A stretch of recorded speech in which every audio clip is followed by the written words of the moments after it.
Welcome to Bullet Point. Bullet Point! I'm EP. And I'm JM. I'm here at Sacramento Valley Shooting Center, shooting at the 2025 Team Pinoy charity event. How about you, JM?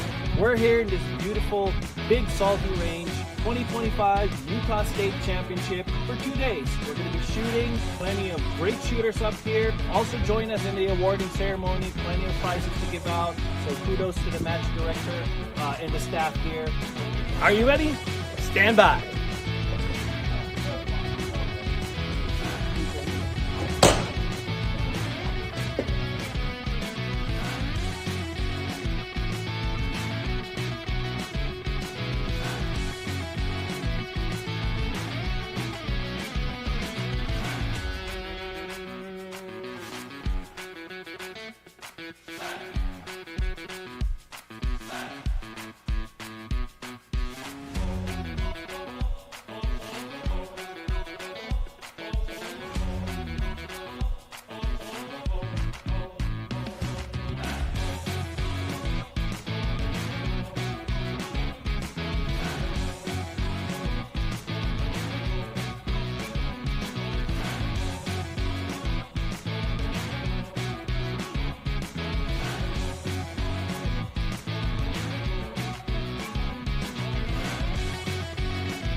That was a great weekend. Yes. Welcome back to Vegas. That was a productive weekend. I know, right? I really enjoyed the weekend. How's Utah? Utah was great. I know, right? I heard about that. So we, I think we drove there Friday, and then we shot Saturday and Sunday, and then drove back home. We were a little tired. Yeah. But You went back home Sunday too? Yes. Oh, Yeah. you're tough.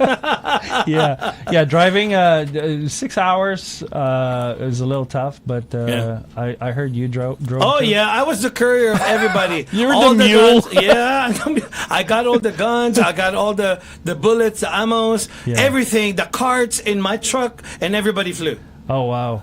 Wow.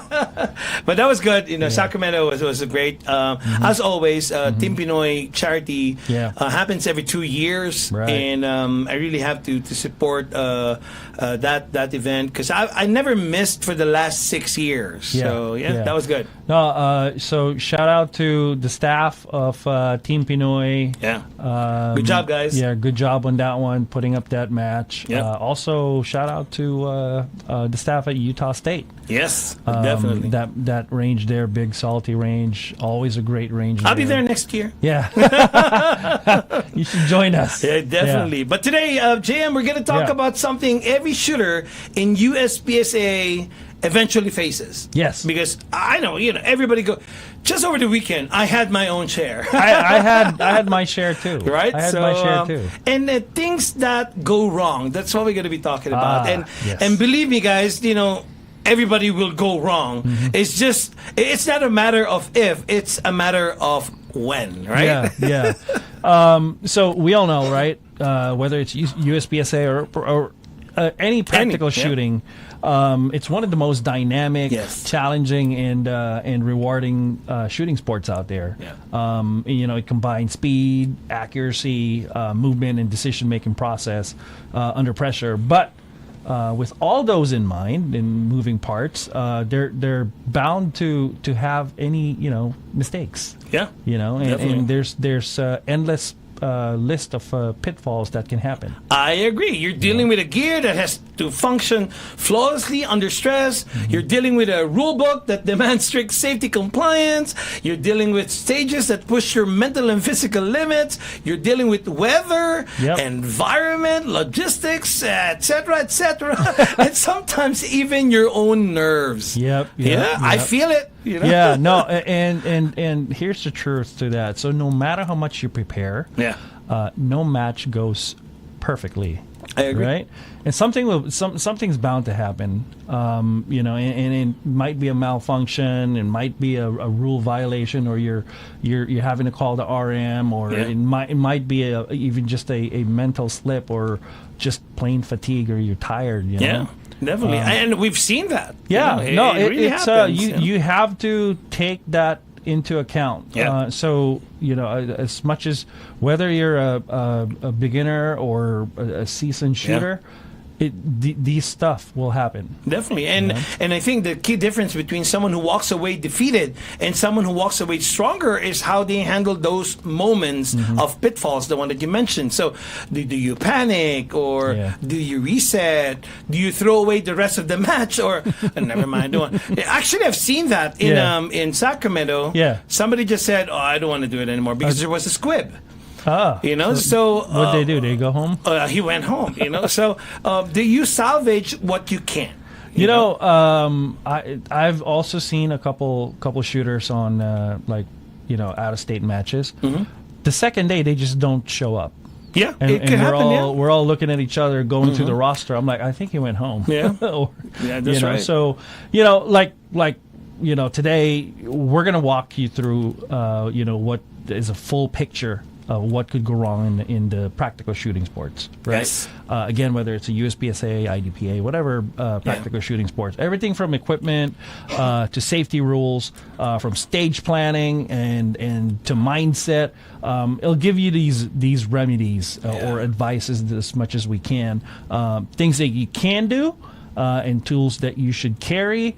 And the mindset that you must adopt. Definitely. And as what you mentioned, JM, by the end of this session, hopefully, right, you'll be equipped not just to shoot a match, because you'll be equipped to survive everything that comes with it.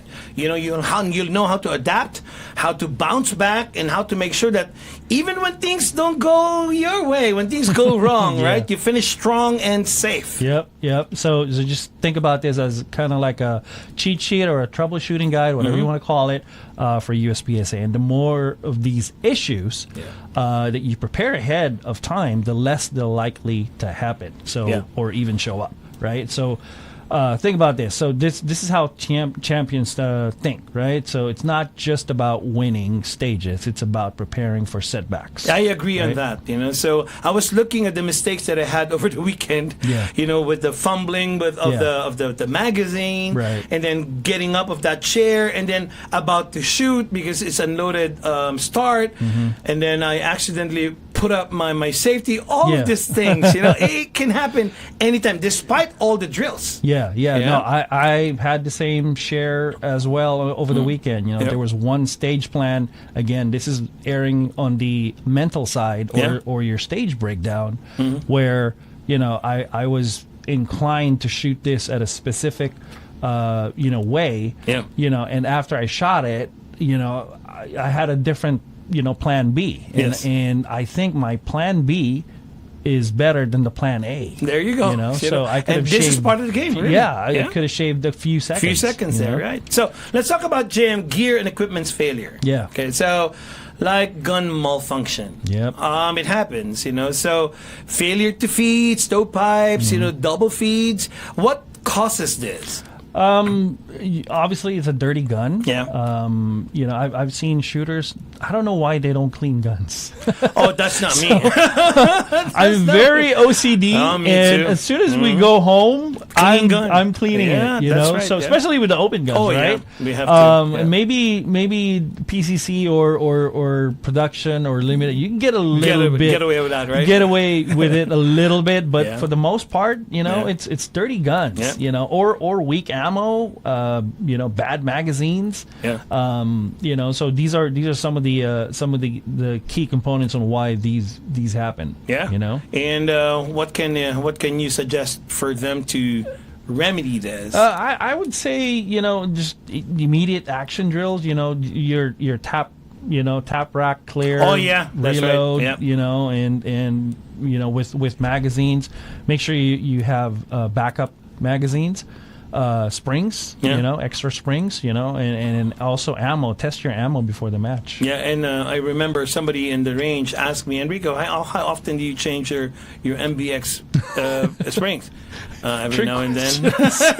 Every now and then. Yeah. Because, I take my shooting seriously. So Yeah. if you do that, guys, you will have to, you would know the lifespan of your springs, when to change it. Right. But don't change it on the day. Yeah, You have to tune it a little bit, right? The springs need to settle. Exactly. Right. But make sure you have a routine cleaning your pistol or your PCC, right? Yeah, recoil springs. Yeah, even in between stages, you can clean it, and you have especially to clean it. on a long day, Right. And high round counts. You have to look Yeah, into that. you know right? how many times if you need to reload, that thing's gonna drop, and if the range there is it has dusty, then you would need to clean Definitely. it. How about broken parts? Like slide stops, springs, optic screws, pins walking out. I usually carry a spare parts kit. Yeah.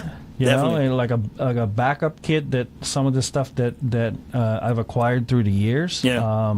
These are another thing too is the tools that you have, like a Torx driver. Yeah. Really have that helps a lot. And then sometimes a good old can I borrow something from the community? Yeah, well, our community is very generous, Yeah. and they would even tell you, okay, you can borrow mine just for you to finish the day and don't feel bad, because we know how much we put an effort just to get there. Especially right. Think about this on a bigger scale where you're out of state. Far away from home, right? You don't have the ability to drive home and grab stuff, and so traveling, expenses, all that stuff. So, the community usually supports, whoever, someone has something that you would need. Yeah, definitely. So all you have to do is ask, right? I always do. So ammo issues, just like what I mentioned a while ago, squibs, light primers, inconsistent reloads. So what's the remedy here? We've seen this a few times, especially in the local matches. But we always listen to, especially if you're doing the timer. Yeah. You listen for the pop. Yes. It's a very faint. It's a very faint sound. So you have to stop that immediately, because the next one could be catastrophic. Exactly. And you can blow that gun up. Definitely. And then also always chrono your loads before you attend a match, especially out of state. You have matches. to invest on your chronograph. I chrono twice, right? So because it depends on, I want to make sure it's the hottest, or the coldest, so I know the variance of my ammos, and then also before I leave, I chrono again. That's a good one. Yeah.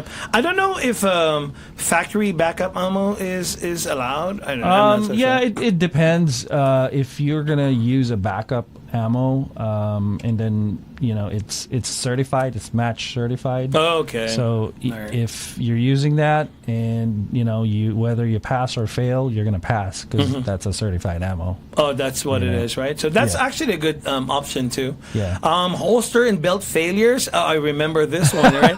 Oh god, the magazine pouch. Yeah. Sometimes because of the loose screw, it just goes upside down. Yeah.